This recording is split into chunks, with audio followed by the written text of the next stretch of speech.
Yo'q senga moddiy yordam. Bor chiqib ket. Baqirmang menga. Hali ustizdan yozaman kerakli joyga. Shularni hammasini to'g'rilab kelsangiz bo'ldi. Bo'ldi, rais bu. Rahmat sizga. Ishonchsiz oqlayman. Odamni tekkandan xursandman. Salomat bo'ling. Mumkinmi? Assalomu alaykum rais buva. Salomatmisiz? Yashasham qiyin bo'lib ketdi rais buva. Nega qiyin bo'ladi? Tinchlikmi? Pul kerak. Shu yana bir moddiy yordam qilib bersangiz. Moddiy yordam deysan, uyalmaysan. Moddiy yordam so'ravishga. O'zi o'tgan safar seni bandligingni ta'minlash uchun subsidiya asosida motokultivator uskunasini olib berdimmi? Olib berdim. Uni ham sotib cho'ntagingga urib olsam pulini eshitdik. Pul kerak bo'lib qoldi-da, bekordan sotganim yo'q. Mayli, har bir mahallani fuqarosini taqdiri bilan qiziqish bizning vazifamiz. Shuning uchun senga bitta taklif bermoqchiman. 100 ta tovuq beraman.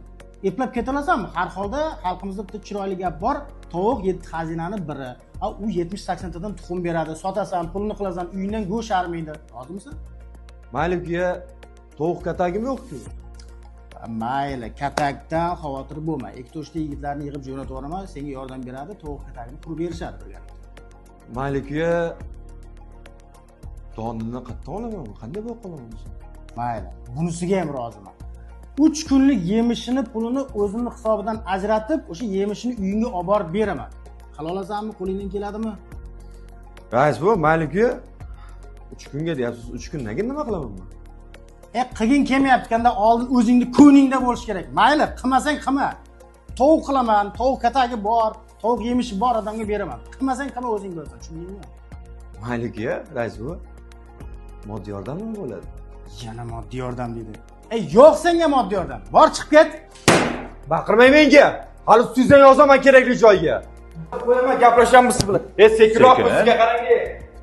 Rais bu, assalomu alaykum. Charchamayapsizmi? Endi o'ylamang, siqilmang. Bor-da bunaqa, hamma mahallada bor-da bunaqa odam. O'ylamang. Shu deng rais bu, bir masalada keldim hozir. Shu bir moddiy yordam chiqarib bersangiz degandim-da.